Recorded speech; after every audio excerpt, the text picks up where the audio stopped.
Hello and good evening, true family. Welcome to one of our Facebook Lives. Tonight, we're going to talk about self-compassion and giving ourselves a break. Ashley, who is our therapist at True Women's Health, is joining me. Hi, Ashley. Hello. Ashley, I don't know about you, but we're headed towards the end of March, and I feel as though this year is flying by. Yes, pretty much. And I know that everyone is going to appreciate a good bout of sunshine, right? Because here in Michigan, we have a couple of dark gray months with January and February. And I feel as though spring is here and it's coming. And I think we all need that. Yeah, definitely. Okay. So, speaking of needing something, tonight we're going to talk about self-compassion. So, the definition of self-compassion is basically being as compassionate to ourselves as we would others.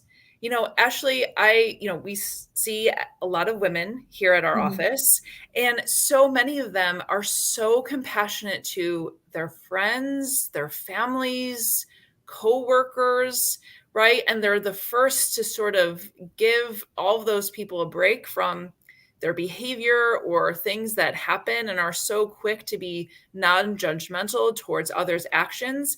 But then when it comes time to, kind of reflect on what's happening in their own lives, they're just so quick to judge. Right. Yes. Some of the things I hear people say to themselves, yeah, they would never say that to a family member or a friend or those sorts of things. But we talk so negatively about ourselves and to ourselves. And, I think one of the reasons we wanted to have this conversation, and I'm excited to do a Facebook Live that's a conversation and not just be like talking to the void, it feels like. But that being said, guys, feel free to put your questions in, and we'll try to answer those as they come up. But just that, yeah, we see people like, and in both of our practices, and we were kind of comparing notes of people like, just, I can't do that because the reason that this is happening is because I'm not a good person and I just need to be a better person. And then all these other things in my life will get better. Right. And go ahead. Yeah. I in my field, which is a lot of weight management, right? Helping women find that good balance with food reflected in maybe in their weight or other sort of metabolic factors. Women, are very harsh on themselves, right? And definitely when talking about making food choices, when it's really funny, a lot of the times when we're making a food choice, it's a lot more complicated than just us just going to the fridge or the pantry and making that choice. And a lot of women will come in and just say, I should be better at this. I should just be able to close the refrigerator door, right? And I don't deserve some of the tips that you're giving me, right? I don't deserve to talk about a nutritional plan. I don't deserve to maybe talk about weight loss medications that could help me on this journey, maybe make staying on a nutritional plan a little bit easier.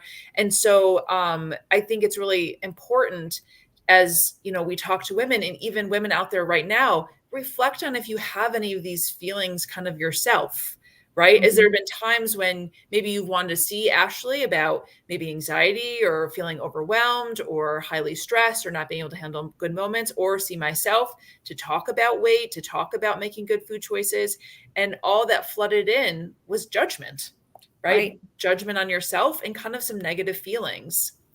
Yeah. Yeah. And I've seen, I'm going to be very careful. I know that you want to have some stories of things that you've worked with people on, and I want to be very careful. And basically, I have seen this in almost every relationship I've had with women. So it's been my clients, but it's also been my family members and my friends, people I just barely know at church. But I'm gonna throw my sister under the bus because she's not here. I'm pretty sure she's not watching this, and I hope she doesn't go later and look this up on YouTube. But I was visiting my sister a few years ago, and I was helping her with her kids, and she fell asleep on the couch and she was napping, and she started like snoring very loudly. And like, I could tell she was like, stop breathing. And I said, when she woke up, I'm like, maybe you should go see a doctor and get a sleep study. Because I think you have sleep apnea. Right. And she's like, no, I'm just fat. I just Right. need to lose weight. And I'm Right. like, but maybe you have the weight because you're not sleeping well. Right.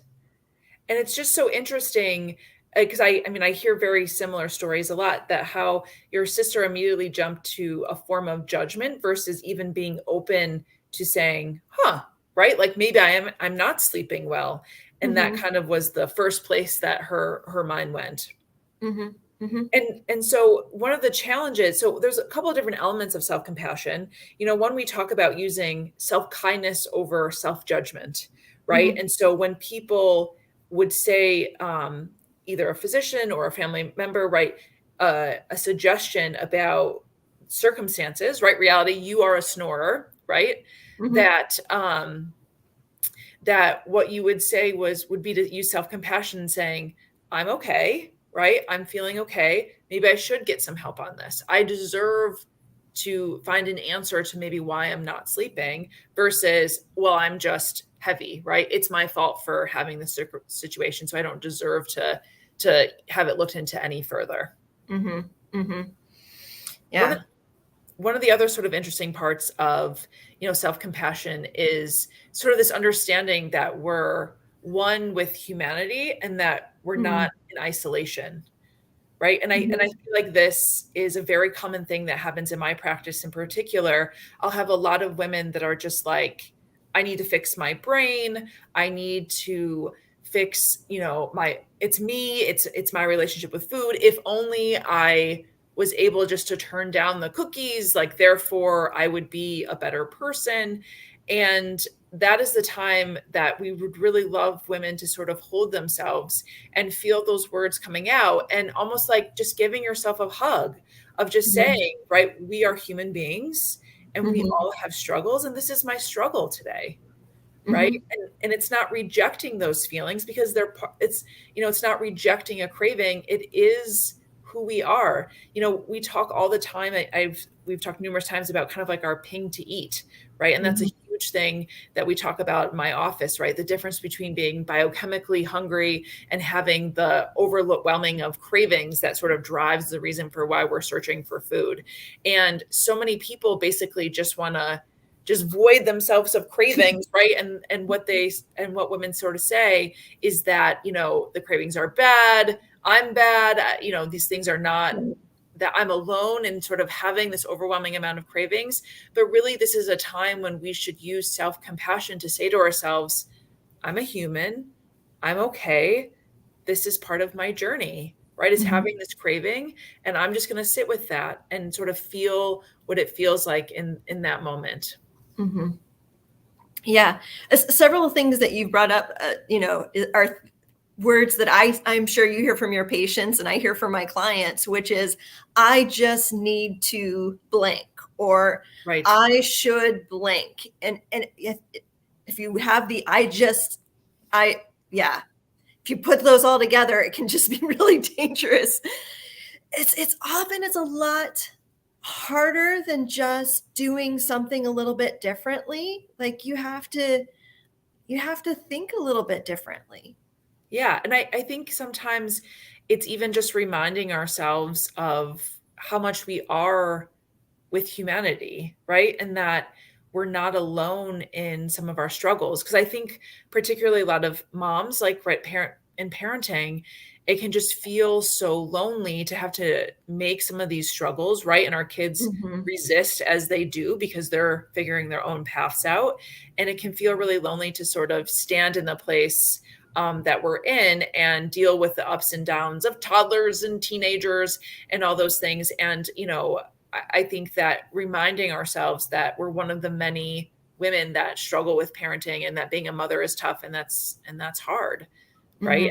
Mhm. And I feel like that's also true with, we have a lot of young ladies who are in college, right? And I think Mhm. that the everyday struggles of college, right? We've moved from being in quite a secure space to an unsecure place, new roommates, people that you didn't choose to live with, right? And Mhm. then we're in a place where no one's watching. We went from a secure academic space to you're expected to show up for your own classes and make sure you know when your tests are, and it's up to you to figure out how to study. And then there's the whole kind of social scene where new people, new faces, new relationships, and like all working with all those new things together, it can feel really lonely and overwhelming. And I think we hear a lot of our young lady college students that come in Mhm. with feelings of, "Oh, God, I shouldn't do this. This just isn't me." And we would challenge them to just be self-compassionate, right? Mhm. Maybe that one test didn't go the way that we wanted to. Maybe that one relationship didn't go the way that we wanted to, but that we're okay. We're humans and we're Mhm. figuring it out, right? Mhm. And Mhm. that's okay. Yeah. Just talking about college students reminded me, I was teaching, I taught a first year seminar for many years. And one year, our book for the year was Life of Pi. Mhm. And so we got to the point in class where we were talking about Life of Pi. And I said, okay, how many people here have watched the movie? And no one watched the movie because they thought it would be like somehow cheating to watch the movie. I'm like, well, you can't Right. just watch the movie. Right. But, if you read the book and watch the movie, it might give you some insight into what some of the things that are happening are. But they felt like it was cheating. And I think that there's something like that with the people that we work with, that it's somehow cheating to go to a doctor and get things checked out and those sorts of things. Right. And I think that one thing that women talk about with self-compassion and what can create some resistance is that a lot of people are like, "Oh, that's just going to make me soft," right? Like, I'm not going to allow myself compassion. If I was compassionate to myself, like somehow I would lose my edge, right? Like I wouldn't Mhm, be as right? I wouldn't have as much drive as I do. We deal with, a lot of women who are in the workforce and trying to get their agendas pushed. And they're like, if I'm compassionate on myself, then I'm going to allow other people to take advantage of me.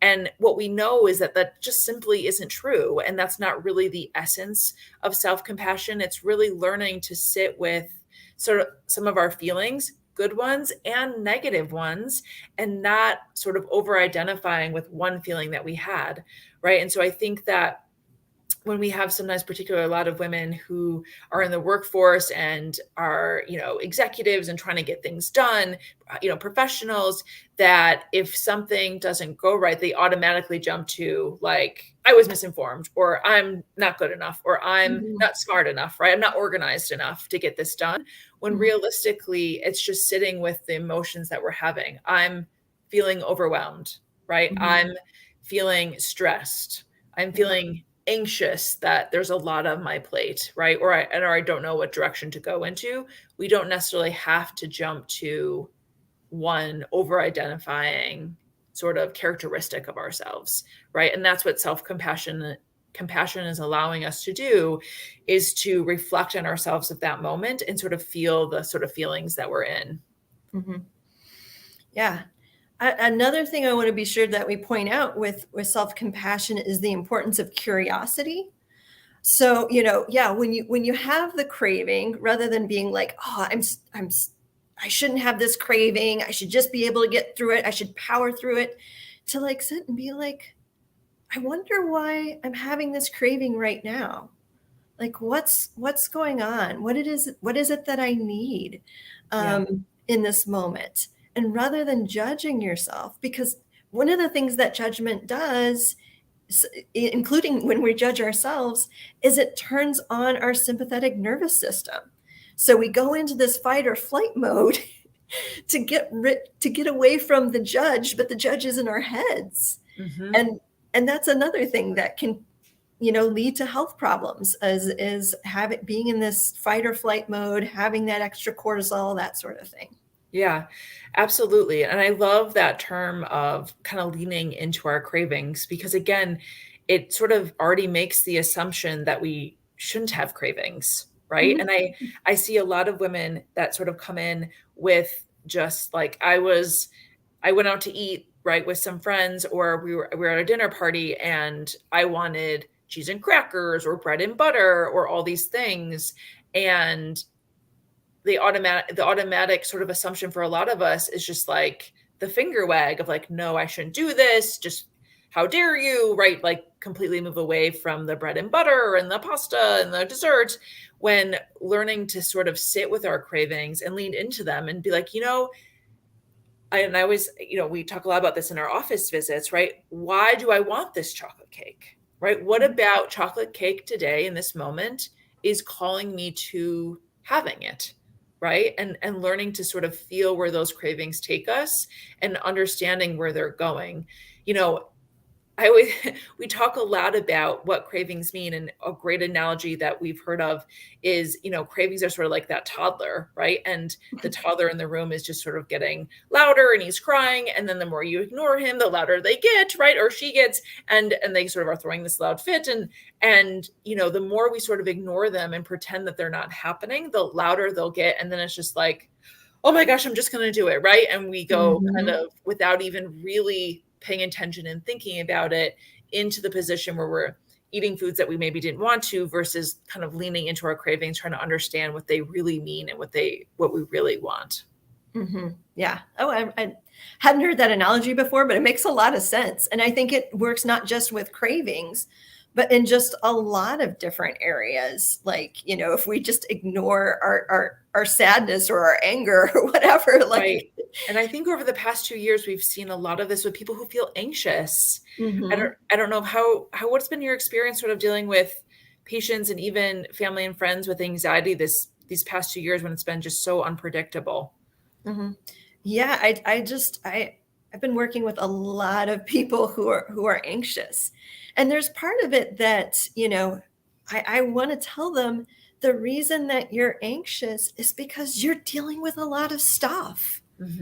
Like, we've got COVID, and we've got, schools having issues and people having precarity at work and all this other stuff. It's like, if you didn't feel anxious, like, I'd be kind of concerned about you. Right. And that, the anxiety you're feeling isn't bad. And that's right. It's the feeling that you're having. It just is. And that we're allowed to feel that way. And, we talk a lot about, one of the best authors sort of on this topic is Dr. Kristen Neff, who's written a couple of great workbooks, books, articles, does a lot of talks on self-compassion. And if you hear her sort of describe what she recommends for patients, it's really kind of just putting your hand over your heart when you're feeling uneasy, and just sort of talking to yourself like you would a close friend, right? Of just sort of saying, I'm going to be okay, right? You're going to be okay. You're awesome, right? This is your day, right? And that things are going to be okay on the other end, and creating that environment for our brain just to feel settled, right? And almost like a reminder again of our own humanity, because as humans, we're allowed to feel anxious. We're allowed to have cravings, right? We're allowed to have medical problems, right? And opening up that avenue to be seen by a therapist or have the discussion with your doctor doesn't mean that that maybe anything will change, but at least we're allowing ourselves to have that conversation, right? Doesn't mean we're going to definitely go on medications or definitely do some sort of drastic medicine plan shift, but at least we're having that conversation and we're allowing our mind to sort of go through that process. Yeah. And a link to Dr. Neff's website is in the chat, so you guys can check that out. She is kind of the foremost in the field of self-compassion and has a lot of great resources there. So I recommend, if this has kind of whetted your appetite, you check her stuff out to even go deeper into this. Yeah. And, I know we talk, I think we've actually talked about this particularly, but we talk a lot about using the tool of mindfulness to sort of explore some of these thoughts. So we have a lot of patients who are definitely on their computers, emails, phones, news feeds, social media, dealing with their kids, dealing with their partners, right? Dealing with all these other people, and they don't even allow their mind an opportunity to go to sort of a calm space Mhm. where they're able to even process some of their own emotions and allow for time to even reflect on how they're feeling. And that's why we use kind of the mindfulness techniques of really learning to quiet our mind. And, sometimes it can be helpful to go completely blank slate and sort of keep the art of bringing our mind back. But sometimes it can even be helpful to let our mind wander and sort of see where it goes and see where our kind of emotions want to take us and learning to sit with some of those emotions. Mhm. Yeah. Yeah. I think a great class locally here in Grand Rapids is the Grand Rapids Center for Mindfulness. They Mhm. have classes called mindfulness-based stress reduction that can be really helpful in terms of learning to sit with some of our feelings. And they actually have great classes on being compassionate with ourselves in terms of making food choices and on parenting. So they, in the Grand Rapids area, they actually definitely have a lot of great classes. Yeah. I also have heard nothing but great things from them. So, Yeah. All right, Ashley, is there anything more on this topic that you think that would be helpful? I guess a couple things I want to just be sure is like we're not just talking about weight. Um, I Yeah. have, in multiple places, I have had interactions with people who for many years either put off taking medication for ADHD or anxiety or Mhm. depression, that once they started taking it, because they felt like somehow that was cheating, they were just supposed to Mhm. power through their depression. Once Mhm. they start taking it, it was like, oh wow, this is I can't believe like I fought this for so long that Yeah. it can be great. And even things like finding somebody to, especially if you can afford it, I can understand, but finding somebody to help clean your house or do your taxes for you or whatever it is, like you don't necessarily have to do those things if there is somebody who can do it better than you. Yeah. Yeah. I think you're really hitting on a point that comes up a lot in our office visits, which Mhm. is sort of this idea that as women, we should and are capable of doing it all. And I Mhm. use this phrase really kind of cautiously because I think women are capable of doing a lot in their fields. I think they're Mhm. capable of handling a lot of emotions and from their children and from our partners. And we can do a lot. But at the same time, it does, when we aren't able to keep up with some of the tasks, whatever they may be, we have this sense of sort of shame and guilt around that factor. And it can really, if we have that sensation, right, of feeling guilty, it's almost like an opportunity to allow ourselves to sit with it and think harder about that, right? If I'm Mhm. struggling and feel guilt around not getting my taxes done, and yet I maybe won't hire an accountant, it's sort of almost leaning into that to say, what is the hesitation here, right? Mhm. I'm Mhm. amazing at, I'm going to use myself, I'm amazing at being a doctor, right? I'm Yeah. an amazing mother. I'm spending time working on my partnership with my husband. Um, Maybe my forte isn't accounting, Mhm. and that's okay, right? But unless we allow ourselves a second to take a deep breath and feel the guilt and sort of lean into it, then we don't ever explore some of those topics. Mhm. Yeah. Yeah. Yeah, and I think medications tends to be a really big one in my practice, and particularly, Mhm. medications around maybe people have elevated blood sugars, blood cholesterol levels, blood pressure tends to be a major one, right? Mhm. That it does feel as though that it's a failure if we have to take these medications. Also, additionally, any medications around moods, whether it be maybe a depressed mood, feeling overly Mhm. anxious, inability to focus at work. It can feel for a lot of our patients that somehow they're just like not good enough in making that decision. And even then, it can be a moment to sort of self reflect on why that is, right? Mhm. What about maybe your past or your expectations of yourself is limiting your opportunity to take some of these medications, Mm-hmm. right? Yeah.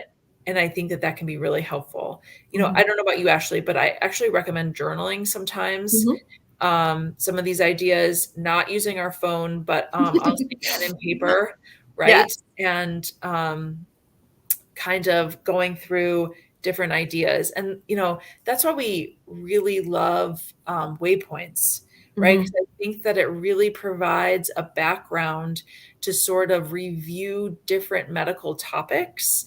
And it, you know, and we give you several different workbooks, but even just allowing your mind to sort of sit on some of these topics. Again, we don't expect that all 9 of these topics will be important to every patient, but it's just the platform to sort of explore where our mind goes in regards to that topic. And it can provide sort of a note to talk about it at your next doctor's appointments. You know, as a doctor, of course, I always come in sort of with some things that I want to make sure that we accomplish in the visit. Mm-hmm. But in reality, what a woman's bringing to the office is probably the most important thing, regardless of what I want to talk about. And I think that that's a great way that it provides just a framework to get started and allow us to explore some of these topics in health that are on patients' minds. Mm-hmm. Very well said. Another thing that I think is that we do here at True Women's Health that is so important is, you know, using our seeds, or the 7 elements of daily success. And for a lot of women, right, this is where self-compassion can come in. It can Yes. feel like kind of a hard finger wag, right? Like if you don't have your water, bad things are going to happen, right? But in reality, what we sort of do for women is we hope that it's sort of just this like soft hug of, and a whisper of like, remember to have your water, right? Because we know that women are just working so hard at taking care of, you know, whether it's things at work, things in their partnerships, things with their kids, things with their parents and their other family members. We know that they're working so hard on all those other things that they deserve to Mm-hmm. have that moment, that soft hug, as a reminder of the things that they need to do to stay on track. And Mm-hmm. if we don't get those things done, I'll fully admit I don't do every one of my seeds every day. But if we don't get those things done, that it's okay, that we're humans. And Yeah. again, it's just a soft hug. It's a soft suggestion. It's not a finger wag. It's not a grade sheet, right? Mm-hmm. And that you deserve the opportunity to at least try to do some of those things, or even picking one once a week to really say, I'm going to do this thing this week. Mm-hmm. Right. And that's my thing. And that's what I'm going to do for myself. And that you as a woman deserve that for yourself. Yeah. Yeah, exactly. And I'm glad you mentioned the seeds, because I was going to ask you about that, because I do know that some people like feel like, oh, I'm a horrible person because I don't get this done. It's like, no, that's not what it's there for. It's just a like, here's some things. If you want to feel better, if you're looking for like something to be like, okay, what do I need to do? It's there for you. Right. And you know, I think so many of the time, you know, a lot of wellness programs can have, it almost feels like a scream, right, of information. And we, I think, strive to make sure that it doesn't feel like a scream. And we really don't want that environment when we're talking about wellness, because we know how important it is to feel comfortable with not only our plan, but you know, the patient's plan. And we really want this to be driven by all the women that come to see us. Yep. Yep. So do you have any other thoughts about self-compassion? Yeah, no, I'm mostly thinking like, wow, we've almost been talking for a half hour. And I know, a half an hour about self-compassion, right?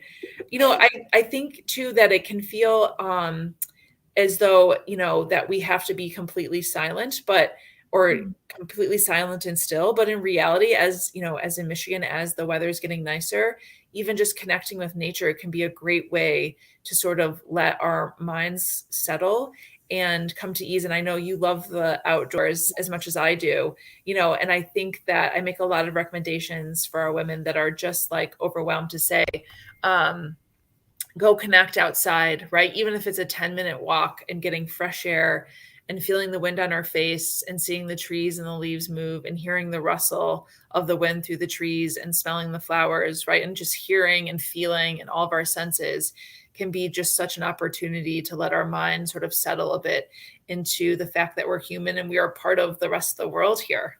Yes. Yes. Yeah. Definitely. All right, great. Well, I hope that this was a good conversation for women. And we hope that you share this with, I mean, I think we all have that one friend, family member, right, coworker that's, I don't know, just confused, upset, right, not being as nice to themselves as they should be. And please, if you know that person, share that with them. Give the information about Dr. Neff. She has some great workbooks that can be really helpful to reflect on the role of self-compassion in your life if you feel like that's something that you need more of. And if this conversation has what's it like, encouraged you to be more self-compassionate and work on your mental health or work on your physical health, feel free to come to us at True and we can try to get you on the right track with that. Yeah. And Ashley, I don't think that there is, I mean, that's our passion, right? At True Women's Health, I think from all the providers, and I think even all the staff, right? Even if it's the people that behind the scenes that make us all work that we couldn't live without, is we desperately want to make this work for women in a completely non-judgmental way, which is one of the reasons why I joined True, because I love this concept. And so there's honestly nothing that women could bring to us that we're not there to help them work out, right? And I think any idea, whether it be medication, struggle, right, life management shift, that we're really open-minded and here to help women sort of figure this out for themselves so they can reach whatever goals, relationship goals, work goals that they want to meet. Yeah, definitely. All right. Well, this was such a fun conversation. Yeah, I'm glad we got to do this. Yeah, and I'm looking forward to some more sunny days too. That's what I need. Yes. All right, good night, everyone. All right, good night. Thanks.